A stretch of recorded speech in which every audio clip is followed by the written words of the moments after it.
Okay, तो law of mass action हम देख रहे थे। Law of mass action Guldberg and Waage ने मिलकर दिया था, ये फेल हो चुका था। अब ये बात आपके दिमाग में चली जानी चाहिए।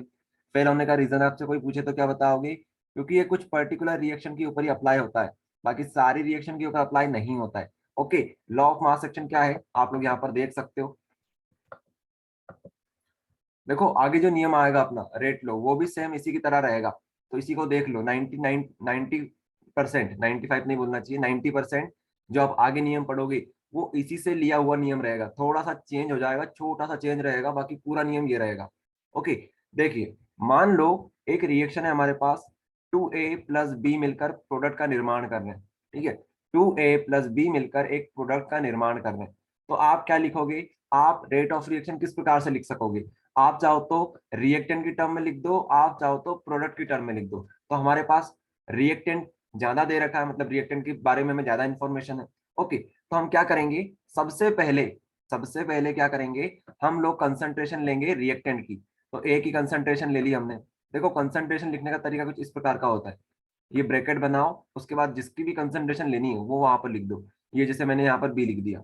ओके, तो कंसंट्रेशन ऑफ बी। अब आप क्या करोगे? जो आगे स्टोइकियोमेट्रिक कोफिशिएंट्स दे रखे हैं, ठीक है, इसको क्या बोलते हैं? स्टोइकियोमेट्रिक कोफिशिएंट्स बोलते हैं। तो इनको आप क्या करो? इनको पावर में लिख दो आप लोग। यहाँ पर 2 आ जाएगा, यहाँ पर क्या लिखा है? यहाँ पर कुछ नहीं लिखा है तो 1 मान लेते हैं, तो यहाँ पर 1 आ जाएगा। ओके, तो ये रहेगा आपका रेट ऑफ रिएक्शन। ये डायरेक्टली प्रोपोर्शनल किसके रहेगा? ये रहेगा रेट ऑफ रिएक्शन। देखिए rate of reaction is directly proportional to product of concentration of the reactant. ठीक है, and stoichiometric coefficient raised into the power, stoichiometric coefficients raised into the power. अब आप यहां पर पढ़ सकते हो, the rate of chemical reaction is directly proportional. किसके डायरेक्टली प्रोपोर्शनल होगा वो? ये होगा प्रोडक्ट के। प्रोडक्ट मतलब मल्टीप्लाई। ठीक है, directly proportional to the product of, किसके? प्रोडक्ट के molar concentration of the reactant. Reactant की बात कर लो या प्रोडक्ट की बात कर लो, ये वाला प्रोडक्ट कौन सा है? रिएक्टेंट प्रोडक्ट वाला प्रोडक्ट है ये। ओके, तो अभी आप इतना समझो, इतना भी रहने दो नहीं तो कंफ्यूज हो जाओगे। अब आप लोग फिर से पढ़िए एक बार और, the rate of chemical reaction is directly proportional to the product of molar concentration of the reactant and stoichiometric coefficient raised into the power. ये स्पेलिंग ध्यान रखना इसकी। ठीक है, स्टोइकियोमेट्रिक कोफिशिएंट बोलते हैं इसको, स्टोइकियोमेट्रिक कोफिशिएंट। स्टोइकियोमेट्रिक कोफिशिएंट इसको बोला जाता है। आप क्या करोगे? स्टोइकियोमेट्रिक कोफिशिएंट को पावर में लिख दोगे, नाम बड़ा है और है कुछ नहीं उसमें, जो आगे लिखा हुआ था ना नंबर, उसी को बोलते हैं स्टोइकियोमेट्रिक कोफिशिएंट। ठीक है, तो उससे घबराना नहीं है अपने को। तो stoichiometric coefficient raised into the power, जो स्टोइकियोमेट्रिक कोफिशिएंट्स होंगे, ये जो नंबर होंगे, ये जो नंबर आप लोगों को दिख रहे होंगे, इनको बस पावर में लिख दो यहाँ पर इस तरह से। ये कौन बोलता है? ये बोलता है रेट लो, ध्यान रखना, माफ कीजिएगा, लॉ ऑफ मास एक्शन बोलता है। रेट लो तो आगे आएगा। तो ये होता है हमारा लॉ ऑफ मास एक्शन। अब हम पढ़ेंगे रेट लो। ठीक है, रेट लो पढ़ने से पहले यहाँ पर हम देख लेते हैं। रेट लो पढ़ने से पहले यहाँ पर आप लोग देख सकते हो, यहाँ पे कांस्टेंट आया था। ये जो कांस्टेंट है इसकी एक अपनी वैल्यू होती है, इसकी एक अपनी ही वैल्यू होती है। क्या होता है ये? इसको बोलते हैं रेट कांस्टेंट। इसको क्या बोलते हैं? रेट कांस्टेंट बोलते हैं। यहाँ पर आप लोग देख सकते हो, इसको बोलते हैं रेट कांस्टेंट। ओके, तो आप इस यहाँ पर आ जाइए आप लोग। अगर आपसे कोई पूछे कि आप इसको डिफाइन करो, अगर आपसे कोई पूछे कि इसको डिफाइन करो, तो कैसे डिफाइन करोगे? अरे इसको इधर रहने दो, बाकी जो ये टर्म्स लिखी हुई है इसको आप कहाँ पर ले जाओ? इसके अपॉन में ले जाओ। ठीक है, तो यहाँ पे कुछ इस प्रकार से हो जाएगा, a to the power concentration of a to the power 2। Okay, square कर देते हैं। उसके बाद यहाँ पे आ जाएगा b। ठीक है, मतलब ये पूरा हो चुका है रिमूव। यहाँ पर अब क्या बचा है? के बचा है। अगर आपसे मैं बोल दूं कि इनकी जो मोलार कंसंट्रेशन है, दोनों की क्या है? दोनों की 1 है। दोनों की मोलार कंसंट्रेशन कितनी है? 1 है, यूनिटी है। तो अब ये किसके इक्वल हो जाएगा? हमारा जो के रहेगा, रेट कांस्टेंट रहेगा, वो इक्वल किसके हो जाएगा? रेट ऑफ रिएक्शन के डायरेक्टली इक्वल हो जाएगा। कब हो जाएगा डायरेक्टली इक्वल? ये तब इक्वल हो जाएगा जब मोलार कंसंट्रेशन हमारे पास रिएक्टेंट की कितनी हो? रिएक्टेंट की मोलार कंसंट्रेशन 1 हो। इस प्रकार के क्वेश्चन, इस प्रकार का जो भी टॉपिक होता है, ये हम फिजिक्स में पढ़ के आ चुके हैं। काफी जगह हमने इसको डिराइव किया है, डिराइव नहीं बोलना चाहिए, डिफाइन किया है। ओके, जब हमसे पूछते थे, बहुत सारी चीजें हमसे पूछी जाती है वहां पर कि आप 1 फराडे को डिफाइन करिए, तो हम इस तरह से उसको डिफाइन करते थे। ओके, चलिए, तो आप लोग यहाँ पर आप देख सकते हो इसको किस तरह से डिफाइन करेंगे, यहाँ पर लिखा हुआ है व्यवस्थित तरीके से। The rate constant at a given temperature, temperature आपको सेम रखना है, is equals to the rate of reaction, rate constant rate of reaction के इक्वल हो जाता है। कब हो जाता है? जब molar concentration of the reactant is unity, unity मतलब वन, जब इसकी मोलार कंसंट्रेशन कितनी हो जाए? वन हो जाए। ओके, ये आपसे पूछा जाता है, आपसे इसका डिफरेंस पूछा जाएगा रेट कांस्टेंट में और रेट ऑफ रिएक्शन में। तो अभी से आप लोग तैयारी कर लो, वैसे आपको डिफरेंस भी कराया जाएगा आगे। ओके, टेंशन वाली बात नहीं है, लेकिन अभी आप इतना ध्यान रखो कि क्या होता है ये होता है इक्वल, रेट ऑफ रिएक्शन के ये इक्वल हो जाता है। कब हो जाता है इक्वल? जब आप मोलार कंसंट्रेशन को यूनिटी कर दो। ओके, ये बात है। उसके बाद कुछ इसकी कैरेक्टरिस्टिक भी है जो कि अभी आपको पढ़ने की जरूरत नहीं है, डायरेक्ट यहाँ पे आ जाइए। अगला नियम जो कि सबसे ज्यादा वैलिड है इस समय पर, आज के मॉडर्न समय पर यही सबसे ज्यादा वैलिड होता है, रेट लॉ, इसको बोला जाता है रेट लॉ। उसका नाम क्या था? Law of mass action. किसने दिया था? वो गुल्डबर्ग एंड वेगे ने दिया था। ये है रेट लॉ। अब ये किसने दिया, क्यों दिया, कैसे दिया, ये सब देखेंगे, लेकिन किसने दिया इसके बारे में बात नहीं करेंगे, क्योंकि ये जो नियम है ये किसी एक पर्टिकुलर इंसान ने नहीं दिया। ओके, चलिए तो रेट लॉ के ऊपर बात करते हैं। It is the experimental law. पहली लाइन में सारी बातें खत्म कर दी उनने। वहां पे जो गोल्डबर्ग और वेगे थे वो इसलिए झगड़ा कर रहे थे, इसलिए उनके बीच में लड़ाई हो रही थी, इसलिए उनका नियम फेल हो गया, क्योंकि वो बार बार बोल रहे थे कि आप रेट लो को डिफाइन कर सकते हो।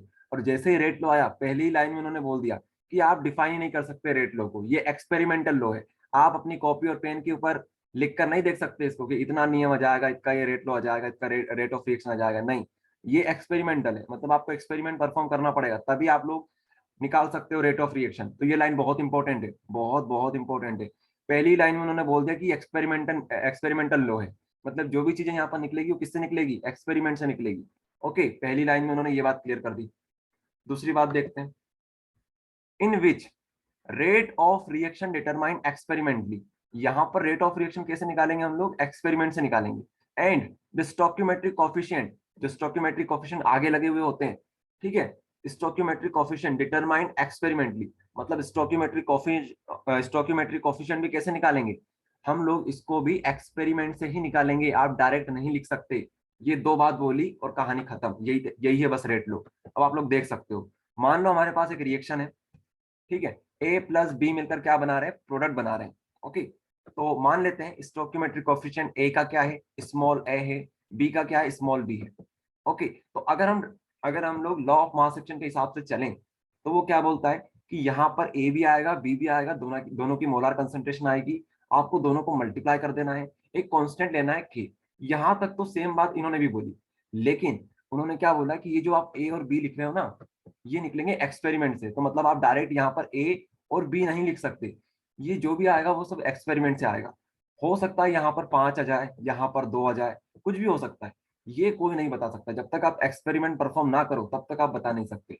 तो हम मान लेते हैं यहाँ पर होगा कोई एक्स, यहाँ पे होगा वाई, ठीक है। अब इसके हम नाम लिख देंगे कि एक्स क्या है और वाई क्या है, बस ये है नियम हमारा। मतलब आप स्टोइकियोमेट्रिक कोएफिशिएंट को देखकर नहीं बता सकते, आप लोग स्टोइकियोमेट्रिक कोएफिशिएंट को देखकर नहीं बता सकते। अगर यहाँ पर 3 लिखा हुआ है, यहाँ पर 2 लिखा हुआ है, तो आप डायरेक्ट ये नहीं कर सकते कि यहाँ पर 3 लिख दिया, यहाँ पर 2 लिख दिया, ये गलत है। ये क्या है? गलत है। ओके, अब यहाँ पर क्या आएगा क्या नहीं आएगा वो कब पता चलेगा? जब आप एक्सपेरिमेंट परफॉर्म करोगे। ओके, तो यहाँ पर सारी चीजें डिफाइन कर दी हमने। ए क्या है यहाँ पर? Concentration of A, molar concentration of ए।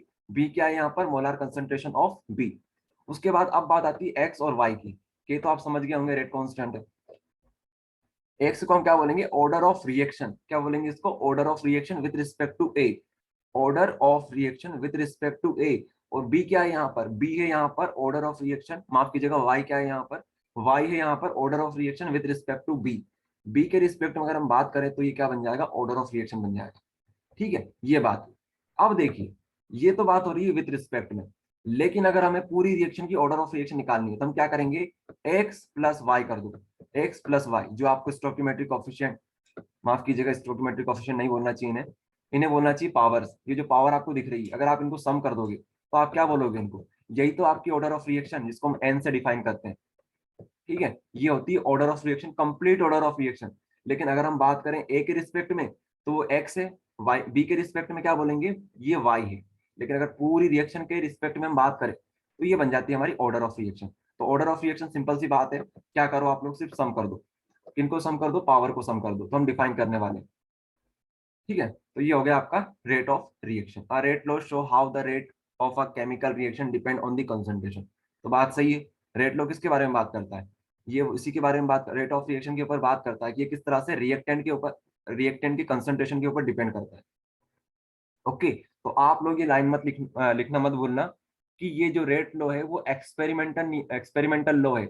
आप लोग इसको थ्योरी के फॉर्म में नहीं निकाल सकते। यहाँ पर जो स्टोकियोमेट्रिक कोफिशिएंट आने वाले हैं वो भी कहाँ से निकलेंगे? वो भी एक्सपेरिमेंट से निकलेंगे, ध्यान रखना ये बात। ओके, नहीं तो पता चले आप लोग rate law of mass action पढ़ के गए और डायरेक्ट इसमें भी वही छाप दिया, नहीं, ऐसा काम नहीं चलेगा। ओके, चलिए। उसके बाद एक यूनिटी का क्वेश्चन आता है, लेकिन अभी हम उसको नहीं देखेंगे।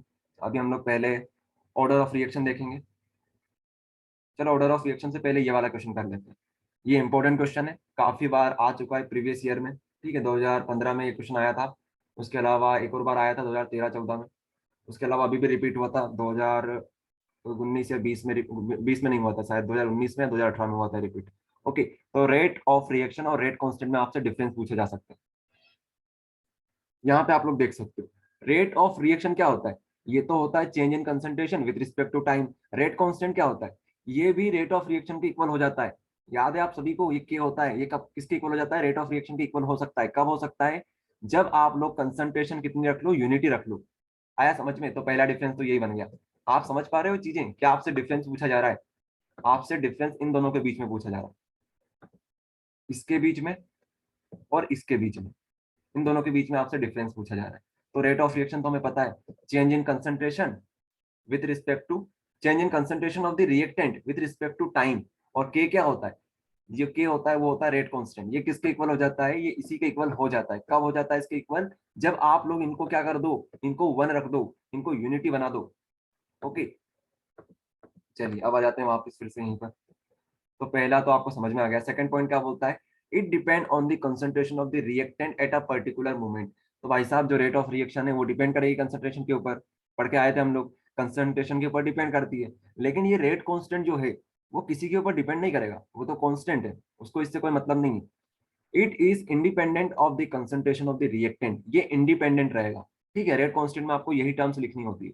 उसके बाद आगे देखिए, जैसे जैसे हमारी रिएक्शन होती जाती है, ठीक है, जैसे जैसे हमारी रिएक्शन होती है तो क्या होता है, धीरे धीरे करके जो हमारी रेट ऑफ रिएक्शन है वो डिक्रीज हो जाती है। रेट ऑफ रिएक्शन धीरे धीरे डिक्रीज होती जाती है। जैसे आप लोग पानी में शक्कर को डालते हो, ठीक है, तो शक्कर को आपने पानी में घोला तो क्या होगा, धीरे धीरे करके, पहले तो स्टार्टिंग में तो काफी जल्दी घुलेगी, लेकिन धीरे धीरे करके जो शक्कर रहेगी वो इतनी स्पीड से नहीं घुल पाएगी। ठीक है, 99.99% शक्कर पूरी घुल जाएगी, लेकिन 1% घुलने में उसे बहुत टाइम लगेगा। ये बात आप मानते हो? तो क्या होता है, धीरे धीरे करके जो हमारी रेट ऑफ रिएक्शन है वो डिक्रीज होती जाती है। ओके, उस स्पीड से नहीं हो पाती। लेकिन यहाँ पर रेट कांस्टेंट को इससे कोई मतलब नहीं कि हमें इससे कोई मतलब नहीं कि तुम्हारी स्पीड बढ़े घटे, हमें कांस्टेंट, तो हम कांस्टेंट की तरह वर्क करेंगे। It does not depend on the process of the reaction. ये प्रोसेस के ऊपर डिपेंड नहीं करता है। ओके, तो ये हो गया अपना। 3 पॉइंट हो चुके हैं। अगर आपको एक और पॉइंट याद करना है तो आप याद कर सकते हो। इसकी यूनिटी, आप इसकी जो यूनिट होती है, रेट ऑफ रिएक्शन की जो यूनिट होती है, आप चाहो तो अपने हिसाब से निकाल सकते हो, क्योंकि इसमें टाइम लग जाएगा अगर आपको बताएंगे तो। इसकी जो यूनिट होती है वो आप याद कर सकते हो, मोल पर लीटर, मोल पर लीटर पर सेकेंड। ठीक है, mole litre inverse second inverse, ऐसा भी आप लोग बोल सकते हो। ये होती है इसकी यूनिट। ओके, हाँ बोलो, आकिब कुरैशी, शिव कुरैशी, क्या नाम है आपका? कुछ बोलना चाह रहे हो क्या? हैंड रेस किया आपने? चलो कमेंट बॉक्स में बताना चाह रहे हो।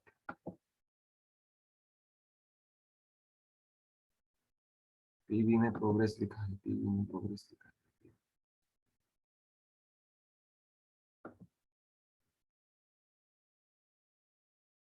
हाँ, प्रोग्रेस और प्रोसेस लगभग एक ही चीज होती है। ओके, इतना कंफ्यूज होने वाली बात नहीं है। तो कहाँ पर थे हम लोग? हाँ, ये हो गई अपनी यूनिट हो गई। देखो, इसकी तो यूनिट डिपेंड करेगी भाई साहब, इसकी यूनिट डिपेंड कर सकती है। रेट कांस्टेंट की जो यूनिट होगी वो डिपेंड करेगी। ऐसा नहीं है कि आप किसी की भी यूनिट बना दो। इसकी कुछ एक पर्टिकुलर यूनिट होती है, इसकी यूनिट नहीं होती है। ओके, यूनिट तो होती है इसकी भी, लेकिन इसकी यूनिट आप निकाल सकते हो। आपको मैं बताऊंगा किस तरह से आप यूनिट निकाल सकते हो। अब ये 3 पॉइंट ध्यान रखो, चौथा पॉइंट भी आपको समझ में आ जाएगा धीरे धीरे करके। ओके, आगे हम बात करते हैं ऑर्डर ऑफ रिएक्शन के ऊपर। ये 2012 में क्वेश्चन आ चुका है।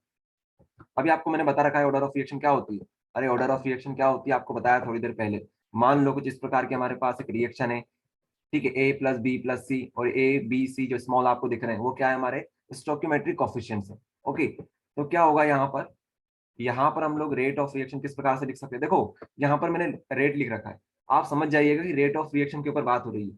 अरे केमिस्ट्री पढ़ रहे हैं तो यहाँ पर रिएक्शन के ऊपर बात होगी, तो हमने इसको डायरेक्ट रेट लिख रखा है। तो आप चाहो तो इसको रेट ऑफ रिएक्शन लिख सकते हो, इसको याद आप रख सकते हो कि रेट ऑफ रिएक्शन और रेट एक ही बात है केमिस्ट्री में।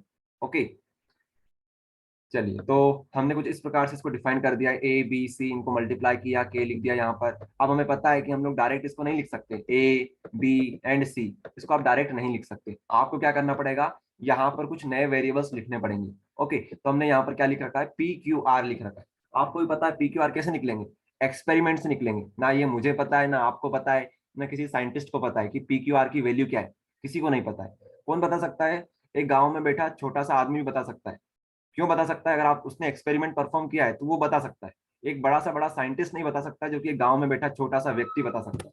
ठीक है, चलिए, तो ये हो गए अपने पावर्स पी क्यू आर। अगर हम इनको जोड़ देते हैं, पी क्यू आर को जोड़ देते हैं तो ये क्या बन जाएगा, ये बन जाएगा ऑर्डर ऑफ रिएक्शन। सिंपल सी बात है, यहाँ पर आप लोग देख सकते हो ये जो एन है, then the order of reaction n is क्या बन जाएगा, पी क्यू आर। ये हो गई आपकी ऑर्डर ऑफ रिएक्शन। बताओ कितना सिंपल है, बस पावर को जोड़ना तो है हमें।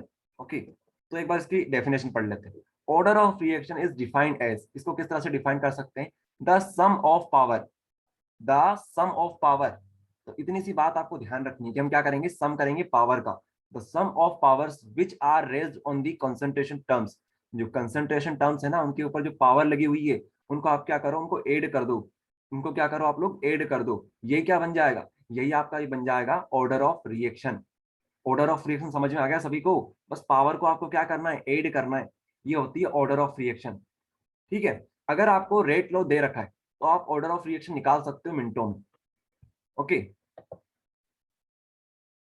चलिए, तो ये हो गया आपका ऑर्डर ऑफ रिएक्शन, सिंपल सी बात है। और आप लोग यहाँ पर लिख देना एक लाइन कि जो पी क्यू आर है वो कहाँ से निकलेंगे, are the actual coefficient which are determined by experiment. ये लाइन लिख देना कि जो पी क्यू आर है वो हमने कहाँ से निकाले हैं, वो एक्सपेरिमेंट से निकाले हैं। इट मे बी सेम और डिफरेंट एज स्टोइकियोमेट्रिक कोफिशिएंट। भगवान की दुआ हुई तो ये सेम भी हो सकते हैं स्टोइकियोमेट्रिक कोफिशिएंट से, लेकिन जरूरी नहीं है कि सेम ही हो। सेम हो सकते हैं लेकिन जरूरी नहीं है कि सेम ही हो स्टोइकियोमेट्रिक कोफिशिएंट के। ओके, चलिए, उसके बाद बात करते हैं zero order, first order, second order, ये क्या होते हैं।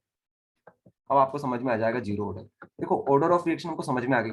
जीरो का मतलब क्या है, जीरो का मतलब ये है कि यहाँ पर भी आप जीरो कर दो, यहाँ पर भी जीरो कर दो। ठीक है, मतलब इसके ऊपर भी डिपेंड नहीं कर रहा है, इसके ऊपर भी डिपेंड नहीं करता है। जब रेट ऑफ रिएक्शन किसी के ऊपर डिपेंड ना करे, अब इनको आप सम करके देखो, जीरो और जीरो कितने होते हैं, अरे जीरो प्लस जीरो कितने होते हैं, जीरो ही होते हैं। आया समझ में, तो ऑर्डर ऑफ रिएक्शन क्या आएगी यहाँ पर, जीरो ऑर्डर रिएक्शन आएगी यहाँ पर। मतलब किसी भी रिएक्टेंट के ऊपर ये डिपेंड नहीं करेगा, उसको बोलते हैं zero order reaction. In some reaction, the rate is not depend on the concentration of the reaction. Such reaction is known as zero order reaction. अगर आपने अपनी बुद्धि के ऊपर थोड़ा सा जोर डाला हो, जब मैं आपको पढ़ा रहा था तब आपको मैंने बताया था कि H2 प्लस Cl2 क्या बनाते हैं, HCl बनाते हैं। ये किसकी प्रेजेंस में रिएक्शन होती है, सनलाइट की प्रेजेंस में होती है रिएक्शन। सनलाइट की प्रेजेंस में होती है, मतलब सनलाइट के ऊपर डिपेंड करेंगे, ना कि इसके ऊपर डिपेंड करेंगे और ना इसके ऊपर डिपेंड करेंगे। ये इंपॉर्टेंट है, ऑब्जेक्टिव में आपसे पूछा जा सकता है। ओके, ये सनलाइट के ऊपर डिपेंड करते हैं। अब ये सनलाइट लिखा हुआ है, सनलाइट को अपन कुछ इस प्रकार से बताते हैं, एच म्यू। एच म्यू क्या होता है, सनलाइट होता है। ओके, तो आप चाहो तो यहाँ पर डायरेक्ट सनलाइट भी लिख सकते हो। यहाँ पर हमने एच म्यू लिख रखा है, एच म्यू क्या बताता है, सनलाइट को बताता है। ओके, मतलब ये है कि ना तो ये इस पे डिपेंड करेगा ना इस पे डिपेंड करेगा। डिपेंड किस पे करेगा, इस पे करेगा। ठीक है, सूर्य देव पर ये डिपेंड करेगा। चलिए आगे देखते हैं, तो ये होगी जीरो ऑर्डर। अब बात करते हैं फर्स्ट ऑर्डर की। यहाँ पर आप लोग देख सकते हो first order reaction, the rate of reaction depend only one concentration. अरे यहाँ पर क्या होगा, यहाँ पर एक कंसंट्रेशन के ऊपर डिपेंड करेगा। यहाँ की जो पावर आएगी वो कितनी आएगी, वन आएगी। तो यहाँ पर आप लोग देख सकते हो, इसको बोलेंगे फर्स्ट ऑर्डर रिएक्शन। आया समझ में, ये होती है फर्स्ट ऑर्डर रिएक्शन। चलिए, फर्स्ट ऑर्डर समझ में आ गई, सेकंड ऑर्डर भी आप अपने मन से कर सकते हो। अब तो ये हो गई सेकंड ऑर्डर रिएक्शन कि यहाँ पर भी पावर वन, यहाँ पर भी पावर वन। तो कितना हो जाएगा ये, वन प्लस वन कितने हो जाएंगे, टू हो जाएंगे। तो ये सेकंड ऑर्डर रिएक्शन बन गई हमारी। तो बस first order, second order, zero order. Zero और फर्स्ट सबसे इंपॉर्टेंट है, इसका हमें डेरिवेशन भी करना रहेगा। ओके, चलिए, अब आता है सूडो फर्स्ट ऑर्डर रिएक्शन। क्या मतलब होता है pseudo first order reaction, pseudo का मतलब होता है नकली। सूडो का मतलब क्या होता है? फेक, जाली, नकली। जिस प्रकार से अभी पेपर के समय फेक पेपर वायरल होते हैं, ठीक है, वो क्या होते हैं? सूडो पेपर्स होते हैं, नकली पेपर होते हैं, जाली पेपर होते हैं, ठीक है। ओरिजिनल पेपर किसी के पास नहीं आता है। वैसे आता भी होगा किसी के पास, लेकिन अपने को इतनी जानकारी नहीं है। चलिए तो देख लेते हैं कि क्या होता है सूडो फर्स्ट ऑर्डर रिएक्शन। मान लीजिए कुछ इस प्रकार की रिएक्शन आपके पास दे रखी है, कुछ इस प्रकार की आपको रिएक्शन दे रखी है। तो यहाँ पर क्या होगा? यहाँ पर हमने क्या कर रखा है? यहाँ पर हमारे पास है ईस्टर, इसको बोलते हैं ईस्टर। याद करने की जरूरत नहीं है, पहले सुन लो एक बार। ये है ईस्टर। ईस्टर की रिएक्शन हमने किससे करवाई? पानी के साथ करवाई। वाटर क्या होता है? पानी होता है। तो अगर इसकी रिएक्शन इसके साथ करवाएंगे तो हमें मिलता है कार्बोक्सिलिक और एक मिलता है एल्कोहल। अगर किसी ने ऑर्गेनिक केमिस्ट्री पढ़ रखी है तो उन्हें पता होगा ये रिएक्शन कितनी इंपॉर्टेंट है। कम से कम 2 से 3 चैप्टर में रिएक्शन रिपीट होती है। देखो जब भी हम कार्बोक्स माफ कीजिएगा, जो हमारा एस्टर होता है, एस्टर के साथ पानी की रिएक्शन करवाते हैं ना, तो क्या बनता है? कार्बोक्सिलिक बनता है और एक बनता है एल्कोहल। ओके, आप चाहो तो इसको बनाकर देख सकते हो, लेकिन हम बनाने के ऊपर फोकस नहीं करेंगे। अपना टारगेट क्या है यहाँ पर? अपना टारगेट है यहाँ पर कि रेट ऑफ रिएक्शन को निकालना, अपना ये काम थोड़ी है। ओके, ये तो वो खुद दे देंगे अगर आपने को ऐसा देना देना हुआ होगा तो। हमें, हमारा काम है रेट ऑफ रिएक्शन को निकालना। तो देखिए होता क्या है, ये है पानी, ये क्या है? पानी। अब इस रिएक्शन की खास बात ये होती है कि यहाँ पर पानी सिर्फ नाम मात्र का लिया जाता है, मतलब थोड़ा सा पानी लिया जाता है। तो अगर हमें रेट ऑफ रिएक्शन निकालनी है तो क्या हम ये बोलेंगे कि पानी के ऊपर डिपेंड करता है? ये नहीं करता ना पानी के ऊपर डिपेंड। पानी के ऊपर मानते हैं कि पानी के ऊपर थोड़ा सा डिपेंड करता है, लेकिन जब हम रेट ऑफ रिएक्शन निकालते हैं तो हम इसे नेग्लेक्ट कर देते हैं। क्या कर देते हैं? नेग्लेक्ट कर देते हैं। ओके, तो इसके ऊपर डिपेंड नहीं करता। मतलब किसके ऊपर डिपेंड करेगा? इसके ऊपर ये डिपेंड करेगा, ठीक है, इसके ऊपर ये डिपेंड करेगा। तो देखने में हमें क्या लगा कि ये सेकंड ऑर्डर रिएक्शन है, लेकिन जब एक्चुअल में पता चला तो ये क्या है? ये है फर्स्ट ऑर्डर रिएक्शन। ओके, तो ये है फर्स्ट ऑर्डर रिएक्शन। आया समझ में? दिखने में हमें सेकंड लगा, लेकिन ये क्या है? फर्स्ट ऑर्डर रिएक्शन है। आप यहाँ पर पढ़ सकते हो। So it is the first order reaction but it looks like second order reaction. Such reaction are called pseudo reaction. अब आपको एक ट्रिक बताता हूँ मैं। देखो जब भी आपको पानी दिख जाए, ये ऑब्जेक्टिव के पॉइंट ऑफ व्यू से इंपॉर्टेंट है। ओके, अगर आप परीक्षा बोध खोलकर बैठोगे तो वहां पर इस प्रकार के क्वेश्चन बहुत सारे दे रखे हैं, कम से कम 3-4 क्वेश्चन दे रखे हैं। जब भी हम पानी को ऐड करते हैं, 95% केस की मैं बात कर रहा हूँ, सभी के ऊपर अप्लाई नहीं होता है। ओके, जैसे परीक्षा बोर्ड में आप लोग क्वेश्चन देखोगे, जब भी पानी को हम ऐड करते हैं और कुछ इस प्रकार की रिएक्शन दे रखी होती है हमारे पास, है ना, तो आप क्या किया करो? उसमें पानी को नेग्लेक्ट कर दिया करो। अब जो कंसंट्रेशन बच गई वही हमारी रियल कंसंट्रेशन है, उसी के ऊपर डिपेंड करेगा। मतलब यहाँ पर ऑर्डर ऑफ रिएक्शन क्या आएगा? 1 आएगा। ओके, तो ये आप लोग देख सकते हो। 95% ये सही है, लेकिन सभी के ऊपर अप्लाई ये नहीं होता। ओके, अगर आपको तुक्का लगाना है तो कुछ इस प्रकार का तुक्का आप लगा सकते हो अपने एग्जाम में। ओके, बाकी अप्लाई नहीं होता। और वैसे आपसे इतने ही पूछेंगे, इससे ज्यादा नहीं पूछेंगे, इससे डीप में आपसे नहीं पूछा जाएगा। अगर वाटर से रिलेटेड आता है तो आप लोग उसको नेग्लेक्ट करना, और जो टर्म बच जाए वो समझ जाना आप लोग। ओके, इसको हम क्या बोलते हैं? सूडो फर्स्ट ऑर्डर रिएक्शन बोलते हैं। मतलब है फर्स्ट ऑर्डर, लेकिन दिखती किसकी तरह है? ये सेकंड ऑर्डर की तरह दिखती है हमें। ओके, चलिए अब हम करने वाले हैं कुछ डेरिवेशन। कुछ डेरिवेशन हम करने वाले हैं। चलो डेरिवेशन से करने से पहले एक क्वेश्चन कर लेते हैं, डेरिवेशन बाद में करेंगे, पहले एक क्वेश्चन कर लेते हैं। मोलिकुलरिटी और ऑर्डर ऑफ रिएक्शन में डिफरेंस। बहुत इंपॉर्टेंट क्वेश्चन है, बहुत इंपॉर्टेंट। इस चैप्टर का one of the most important question है। ओके, टॉप 3 में ये क्वेश्चन आता है हमेशा, तो इसको देखेंगे हम लोग। उससे पहले मोलिकुलरिटी समझ लेते हैं कि क्या होती है molecularity. Number of moles of reactant participating in the elementary step of a chemical reaction is called molecularity of the reaction। जितने भी मॉलिक्यूल्स, क्या बोला मैंने? जितने भी मॉलिक्यूल्स पार्टिसिपेट करते हैं एक पर्टिकुलर रिएक्शन में, एक छोटी सी रिएक्शन में, एक एलिमेंट्री रिएक्शन में, उसी को क्या बोलते हैं? उसी को बोलते हैं मोलिकुलरिटी। तो मोलिकुलरिटी क्या है? Number of molecules participating in a particular reaction, जिसको हम एलिमेंट्री स्टेप बोलते हैं। ये तो आपको समझ में आया कि मॉलिक्यूल्स की गिनती है और कुछ नहीं है। ओके, नंबर ऑफ मोल्स है और क्या, ठीक है, नंबर ऑफ मोल्स बोल दो या नंबर ऑफ मॉलिक्यूल्स बोल दो, क्योंकि यहाँ मॉलिक्यूल्स के ऊपर ही बात होती है। ओके, अब मैं आपको समझाता हूँ एलिमेंट्री स्टेप का मतलब क्या होता है। एलिमेंट्री स्टेप का मतलब क्या होता है? देखिए होता क्या है, जो एक रिएक्शन होती है, हम डायरेक्ट बोल देते हैं कि रिएक्टेंट लिया, उसमें हमने कुछ रिएक्शन करवाई, रिएजेंट हमने यूज किए और हमारे पास प्रोडक्ट का निर्माण हो गया। लेकिन रियलिटी में ऐसा नहीं होता है। प्रोडक्ट बनने से पहले भी बीच में बहुत सारी स्पीशी बनती है, लेकिन वो इतनी जल्दी बनती है कि हमें दिख नहीं सकती, वो हमें दिखती नहीं है।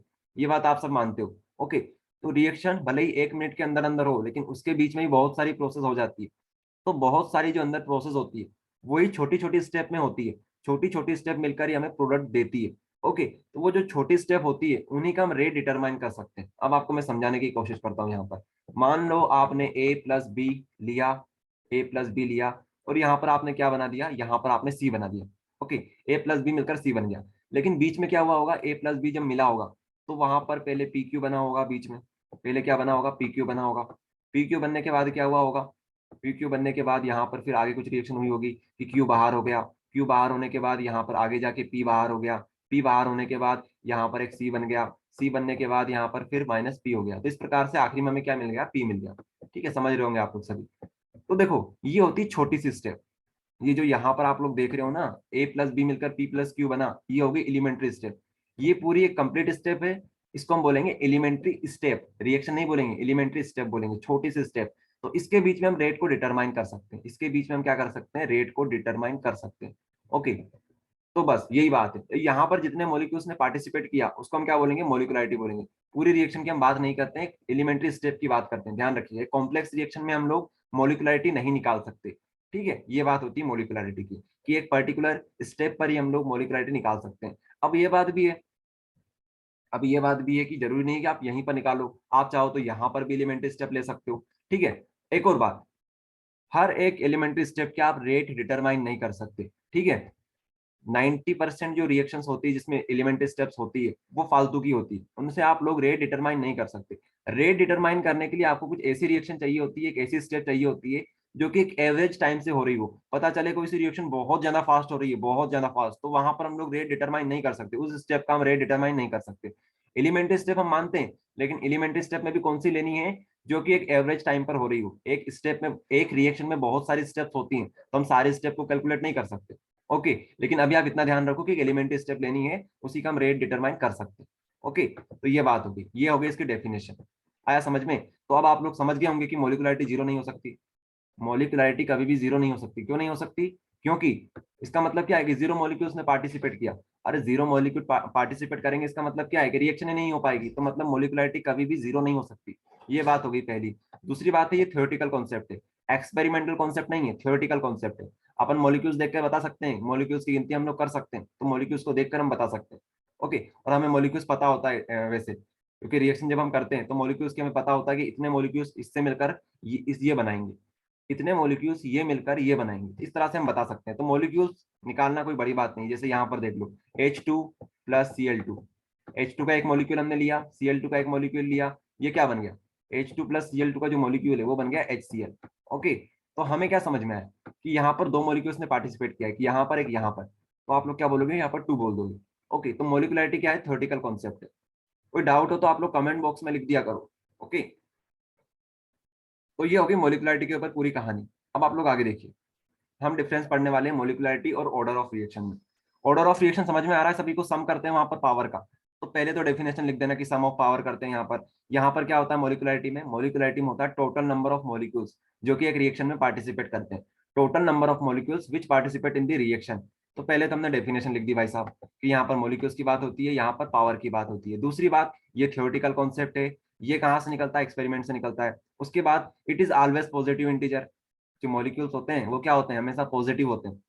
अरे मॉलिक्यूल्स पॉजिटिव होंगे, मोलिकुलरिटी पॉजिटिव होती है, कुछ ना कुछ मॉलिक्यूल्स तो पार्टिसिपेट करेंगे, एक मॉलिक्यूल दो मॉलिक्यूल, जीरो भी नहीं कर सकते। तो पहली बात तो ये पॉजिटिव होते हैं, ये नेगेटिव भी हो सकते हैं, जीरो भी हो सकते हैं। ओके, ये हो सकते हैं। उसके अलावा जीरो ऑर्डर रिएक्शन, माफ कीजिएगा जीरो, मोलिकुलरिटी कभी भी जीरो नहीं हो सकती, ध्यान रखिएगा। लेकिन यहाँ पर जीरो पॉसिबल है, जीरो ऑर्डर रिएक्शन हम पढ़ के आए थे, जीरो ऑर्डर रिएक्शन हो सकती है। उसके अलावा ये 4 पॉइंट तो आपके हो गए, आपको लिखना कोई 3 है तो आपको 4 याद करवा दिए। एक और बात, जो मोलिकुलरिटी होती है वहां से आप लोग मैकेनिज्म का अंदाजा नहीं लगा सकते, ये आपको पूरी इन्फॉर्मेशन प्रोवाइड नहीं करती मोलिकुलरिटी। देखो मोलिकुलरिटी क्यों नहीं करती पूरी इन्फॉर्मेशन, क्योंकि आप सिर्फ मॉलिक्यूल्स तो बता रहे हो, मॉलिक्यूल्स की गिनती बता रहे हो आप, तो इसमें कोई बड़ी बात नहीं है। लेकिन ऑर्डर ऑफ रिएक्शन बताना काफी बड़ी बात हो जाती है, क्योंकि ये एक्सपेरिमेंट से निकलता है, इसमें हमको माथापच्ची करनी पड़ती है, हार्ड वर्क करना पड़ता है। और हार्ड वर्क जो आदमी करते हैं, जो इंसान करते हैं, वो कभी अनसक्सेसफुल नहीं हो सकते। तो यहाँ पर इंफॉर्मेशन प्रोवाइड मिलती है हमें, information about the mechanism of the reaction. ठीक है, ऑर्डर ऑफ रिएक्शन हम एक्सपेरिमेंट से निकालते हैं, मोलिकुलरिटी हम लोग थ्योरेटिकल कॉन्सेप्ट से निकाल सकते हैं, थ्योरी से हम लोग निकाल सकते हैं। ठीक है, तो आप लोग ये ध्यान रखिएगा। एक और पॉइंट होता है कि मोलिकुलरिटी जो होती है वो 3 से ज्यादा नहीं हो सकती, मोलिकुलरिटी कभी भी 3 से ज्यादा नहीं हो सकती, लेकिन ऑर्डर ऑफ रिएक्शन 3 से ज्यादा हो सकती है। ओके, तो ये हो गया डिफरेंस। अब एक बार आप सभी पढ़ लीजिए एक बार और, it is the total number of molecules which participate in the reaction.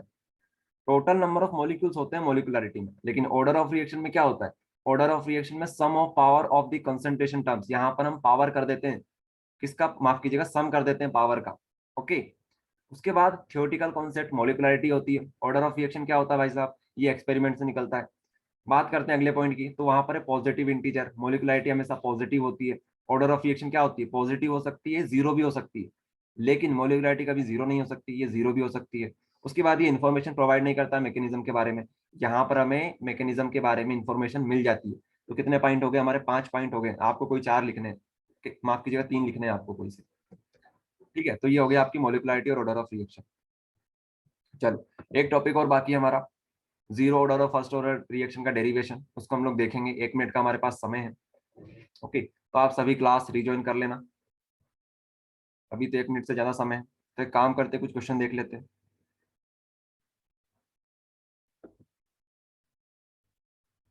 इनको आप लोग डायरेक्ट याद कर लो, ये दो हमने आपके लिए न्यूमेरिकल ऑब्जेक्टिव निकाले हैं, अगर आप चाहो तो इनको डायरेक्ट याद कर सकते हो।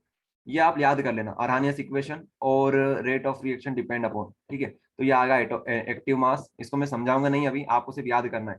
ठीक है, उसके बाद है अरहानियस इक्वेशन। अरहानियस इक्वेशन क्या होती है, A to the A E to the power minus E A upon R T, K A E to the power minus E A upon R T. इसको याद कर लेना क्योंकि इंपॉर्टेंट है, आप लोग देख पा रहे होंगे 2012 में आ चुका है, 13 में आ चुका है, 15 में, 18 में, और अब यहाँ पर थोड़े दिन बाद 22 लिखा हुआ आ जाएगा।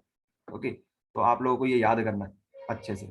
ठीक है, ये आ चुका है 17 में, 10 में आ चुका है, वैसे इतना इंपॉर्टेंट नहीं है लेकिन ये इंपॉर्टेंट है। अरहानियस इक्वेशन, इसका पूरा डेरिवेशन होता है, लेकिन शायद हम आपको नहीं करवा पाएंगे डेरिवेशन तो, क्योंकि ज्यादा इंपॉर्टेंट नहीं है वो, लेकिन ये ऑब्जेक्टिव काफी ज्यादा इंपॉर्टेंट है। ओके, तो आप इसको याद कर लेना। ये जो अपोन वाले हैं, इनको तो छोड़ना सारे को। अब ये और ये, इन दोनों में कंफ्यूजन हो रहा होगा आपको, लेकिन रियल कौन सा है, रियल ये वाला है, क्योंकि यहाँ पर ए नहीं लिखा हुआ, यहाँ पर अरहानियस इक्वेशन का ए भी आता है। ओके, ए जो होता है अरहानियस कांस्टेंट होता है, फ्रीक्वेंसी कांस्टेंट होता है, फैक्टर होता है, माफ कीजिएगा। तो ये इंपॉर्टेंट है, आप लोग लगा लीजिएगा इसको याद। K is equals to A to the power minus E A upon R T. Class कभी भी एंड हो सकती है, आप सभी को रिज्वाइन करना है।